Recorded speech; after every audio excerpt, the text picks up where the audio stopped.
ఒక చిన్న కథలు గ్రామీణ ప్రాంతాల్లో చెప్పుకుంటారు. అటవీ ప్రాంతాల్లో జీవరాశులు ఉంటాయి. ఈ జీవరాశులు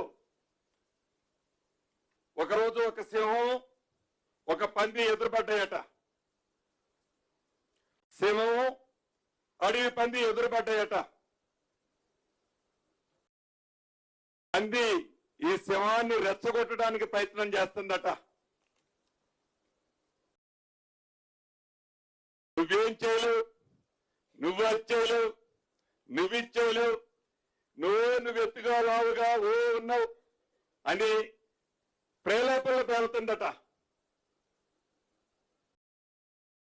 పేలి పేలి పేలి సింహానికి ఒక స్టేజ్ లో కోపం వచ్చిందట.